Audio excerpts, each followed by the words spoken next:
പങ്കഭൂഷിത പദങ്ങളും ചടുലതാളമോടു തിരുനടനവും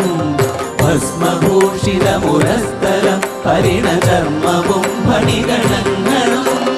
വാസുകി പരിവിശോഭിതം വിമലവക്ഷസുംഭവഭയാവഹം ചന്ദ്രശേഖര തെളിഞ്ഞു കാണണം അന്തികേ മമ സദാശിവ നീലകണ്ഠതപ നീലകണ്ഠവുമതിൽ പുളഞ്ഞുറഹിമാലയും ഭൂവിശോഭ വഴിയും കരങ്ങളിൽ ധമഠമാരവകളും